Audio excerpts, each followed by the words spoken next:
मेरा नाम सायरा है। जब मैं पहली बार इस घर में बहू बनकर आई थी तो मेरी दुनिया बस मेरे पति आदित्य और मेरे सपनों तक सीमित थी। आदित्य एक सॉफ्टवेयर इंजीनियर हैं और उनकी जिंदगी ऑफिस, लैपटॉप और देर रात की कॉल्स में सिमटी रहती है। लेकिन इस घर में एक और शख्सियत थी जिसने मेरे दिल में एक अनजानी हलचल पैदा की। मेरे ससुर रणविजय सिंह। रणविजय जी 55 की उम्र में भी एक ऐसी शख्सियत जिनका रुतबा और आकर्षण उम्र को मात देता था। लंबे कद, गहरी भूरी आंखें और एक ऐसी मुस्कान जो रहस्यमयी और गर्मजोशी से भरी थी। वो एक रिटायर्ड आर्मी ऑफिसर थे और उनके अनुशासन और गंभीर स्वभाव में एक अजीब सी कोमलता थी जो मुझे बार बार उनकी ओर खींचती थी।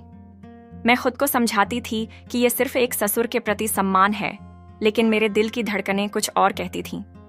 पहली मुलाकात में जब मैंने उनके लिए चाय बनाई, उनकी नज़रें मेरी हरकतों को जैसे पढ़ रही थीं।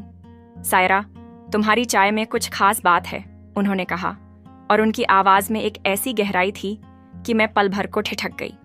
मैंने हंसकर बात टाल दी, लेकिन मेरे मन में एक सवाल उठा। क्या वो सचमुच मेरी चाय की तारीफ कर रहे थे या कुछ और था? दिन बीतते गए और मैंने देखा कि रणविजय जी अक्सर मुझे चुपके से देखते। कभी मैं रसोई में होती तो वो पानी लेने के बहाने आते। कभी मैं बगीचे में फूलों को पानी देती तो वो अखबार पढ़ते हुए मेरी ओर देखते। उनकी नज़रों में एक अजीब सी गर्माहट थी जो मुझे असहज और उत्साहित दोनों करती थी। मैं खुद से सवाल करती, क्या ये गलत है? क्या मैं कुछ ज्यादा सोच रही हूँ? एक शाम जब आदित्य ऑफिस में देर तक रुके थे, मैं छत पर कपड़े सुखाने गई। रणविजय जी वहां पहले से ही थे, दूरबीन से तारे देखते हुए। सायरा, आओ, देखो ना, आज आकाश कितना साफ है, उन्होंने कहा। मैं उनके पास गई और जब मैंने दूरबीन से झांका तो उनकी उंगलियां मेरी उंगलियों को छू गईं। वो पल इतना छोटा था, लेकिन मेरे दिल में जैसे बिजली दौड़ गई। मैंने जल्दी से हाथ खींच लिया और नीचे चली आई। लेकिन उस रात मैं सो नहीं पाई। उनकी वो छुअन, उनकी वो नजरें, क्या ये सब मेरे दिमाग का वहम था? अगले दिन मैंने तय किया कि मैं उनसे दूरी बनाऊंगी, लेकिन तभी कुछ हुआ जिसने मेरे इरादों को हिलाकर रख दिया। सुबह जब मैं रसोई में थी, रणविजय जी आए और एक छोटा सा डिब्बा मेरे सामने रख दिया। ये तुम्हारे लिए, उन्होंने कहा और चले गए। मैंने डरते डरते डिब्बा खोला। उसमें एक खूबसूरत चांदी की पायल थी। मेरे दिल में सवालों का तूफान उठा। ये तोहफा क्या मतलब रखता था?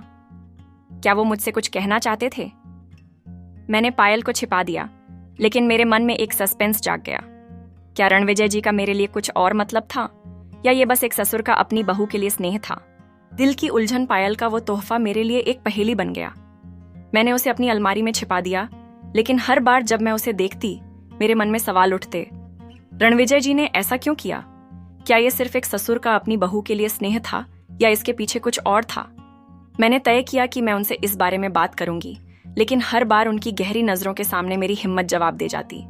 एक सुबह जब मैं बगीचे में थी, रणविजय जी वहां आए। सायरा, तुम फूलों से ज्यादा खूबसूरत लगती हो, उन्होंने हल्के से मुस्कुराते हुए कहा।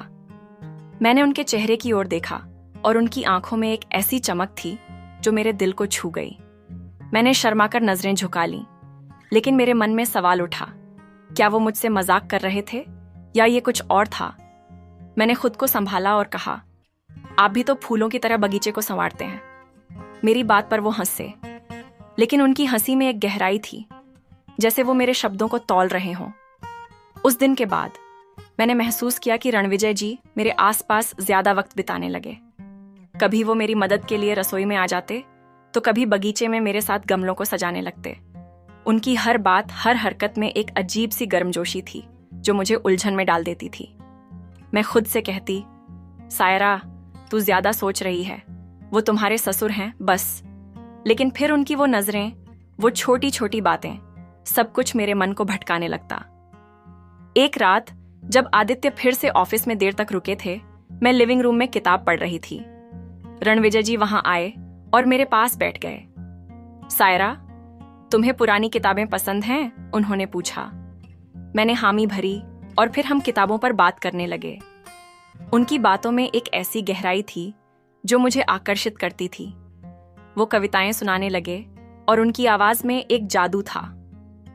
तुम्हारी आंखें भी किसी कविता की तरह हैं सायरा, उन्होंने कहा। मेरे गाल लाल हो गए और मैंने जल्दी से बात बदल दी। लेकिन उस रात जब मैं अपने कमरे में थी, मेरे मन में उनकी बातें गूंज रही थीं। अगले दिन मैंने पायल को फिर से देखा। मैंने उसे पहनने का फैसला किया, शायद ये जानने के लिए कि रणविजय जी की प्रतिक्रिया क्या होगी। जब मैं उस दिन रसोई में थी और वो पानी लेने आए, उनकी नजर मेरे पैरों पर गई। पायल अच्छी लग रही है, उन्होंने धीरे से कहा और उनकी आवाज में एक अजीब सी कोमलता थी। मैंने सिर्फ मुस्कुराकर जवाब दिया, लेकिन मेरे दिल में सवाल और गहरा हो गया। क्या वो मुझे पसंद करते थे या ये सब मेरे मन का वहम था? उसी रात जब मैं छत पर थी, रणविजय जी फिर से वहां आए। सायरा, तुम्हें तारे देखना पसंद है? उन्होंने पूछा। मैंने हाँ कहा और वो मेरे पास खड़े हो गए। उनकी मौजूदगी मुझे एक अजीब सी सुकून दे रही थी, लेकिन साथ ही एक डर भी हंट। मेरे दिल में सवाल उठ रहे थे।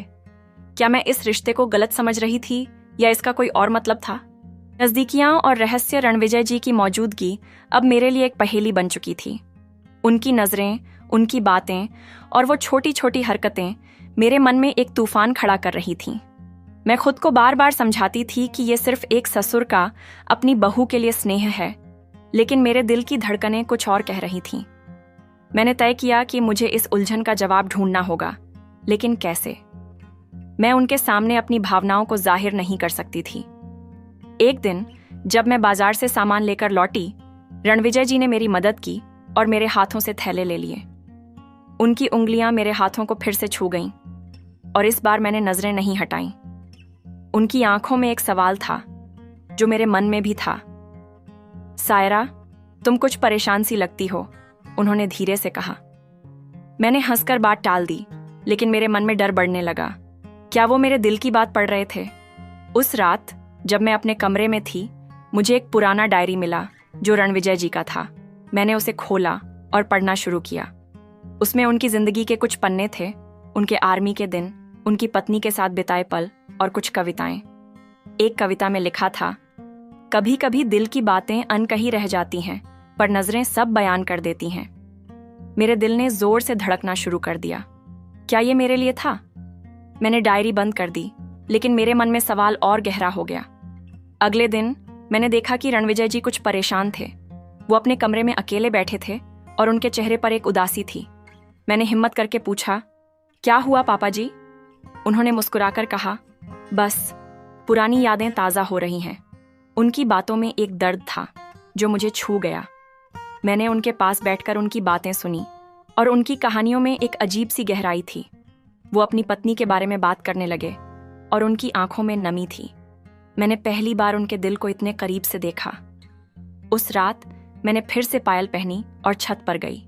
रणविजय जी वहां थे और इस बार वो मेरे पास आए। सायरा, तुम इस घर की रोशनी हो, उन्होंने कहा। मेरे गाल लाल हो गए और मैंने कुछ नहीं कहा। लेकिन जब वो चले गए, मैंने देखा कि उन्होंने एक छोटा सा कागज छोड़ा था। उसमें लिखा था, कभी कभी रिश्ते अनकहे शब्दों में बंध जाते हैं।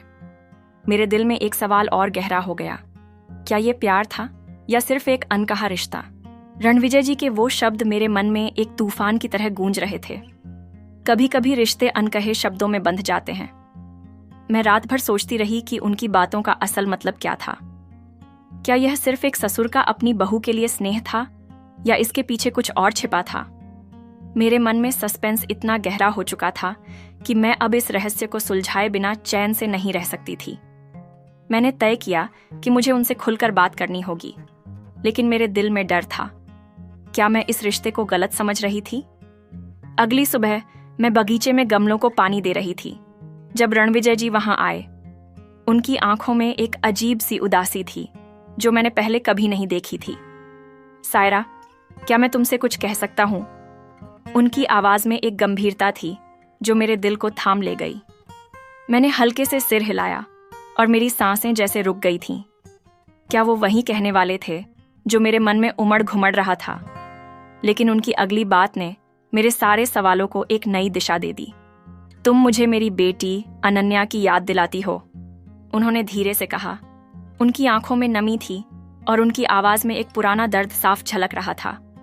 उन्होंने बताया कि अनन्या, उनकी बेटी, जो कई साल पहले एक हादसे में चली गई थी, मेरी तरह ही थी, खुशमिजाज, जिंदा दिल और फूलों से प्यार करने वाली। जब मैं तुम्हें बगीचे में देखता हूँ या तुम्हारी पायल की छन छन सुनता हूँ, मुझे लगता है कि वो मेरे पास है, उन्होंने कहा। उनकी बातों ने मेरे दिल को छू लिया, लेकिन साथ ही मेरे मन में एक हल्का सा दर्द भी उठा। क्या मैंने उनकी भावनाओं को गलत समझा था? क्या वो पायल, वो नजरें, वो छोटी छोटी बातें, सब कुछ उनकी बेटी के लिए स्नेह का प्रतीक थीं? मैं चुप रही, लेकिन मेरे मन में एक राहत सी थी। उनकी भावनाएं शुद्ध थीं और मैंने जो सस्पेंस अपने मन में बुन लिया था वो धीरे धीरे खत्म हो रहा था। लेकिन फिर भी मेरे दिल में एक कोने में एक सवाल बाकी था। क्या मेरी अपनी भावनाएं, जो उनकी नज़रों से, उनकी बातों से जागी थीं, वो क्या थीं? मैंने खुद को समझाया कि शायद ये सिर्फ उनकी गर्मजोशी और उनके व्यक्तित्व का आकर्षण था जो मुझे भटका रहा था। उस रात मैंने एक पत्र लिखा। मैंने उसमें अपनी सारी उलझनें, अपने सवाल और उनके प्रति अपनी कृतज्ञता लिखी। मैंने लिखा कि उनकी मौजूदगी ने इस घर को मेरे लिए एक सुकून भरा आशियाना बनाया और मैं हमेशा उनके स्नेह की कद्र करूंगी। मैंने वो पत्र उनके कमरे में रख दिया, यह सोचकर कि शायद लिखित शब्द मेरे मन की बात को बेहतर कह सकें। अगले दिन जब मैं रसोई में थी, रणविजय जी आए। उनकी आंखों में एक चमक थी और उन्होंने धीरे से कहा, सायरा, तुमने मेरे दिल को सुकून दिया। तुम सिर्फ मेरी बहू नहीं, मेरे लिए एक दोस्त, एक परिवार हो। उनकी बातों ने मेरे मन का सारा सस्पेंस खत्म कर दिया। मैंने मुस्कुराकर जवाब दिया, आप भी मेरे लिए बहुत खास हैं पापा जी। वक्त बीतने लगा और हमारा रिश्ता एक नई मर्यादा में बंध गया। रणविजय जी मेरे लिए एक मार्गदर्शक, एक दोस्त और एक पिता की तरह बन गए। उनकी नज़रों में अब सिर्फ स्नेह था और मेरे मन में उनके लिए सम्मान और प्यार। एक दिन जब मैं बगीचे में थी, उन्होंने मुझे एक नया गमला भेंट किया जिसमें मेरे पसंदीदा गुलाब का पौधा था। ये तुम्हारी तरह खिलता रहेगा, उन्होंने कहा। मैंने हंसकर उनकी बात को स्वीकार किया और मेरे दिल में एक गहरा सुकून था। कहानी का सस्पेंस अब खत्म हो चुका था। मेरे मन में जो उलझन थी वो एक खूबसूरत रिश्ते में बदल गई थी। रणविजय जी और मेरे बीच का बंधन अब प्यार, सम्मान और विश्वास से भरा था। एक ऐसा रिश्ता जो मर्यादा की हर सीमा को पार करता था, लेकिन कभी उसका उल्लंघन नहीं करता था।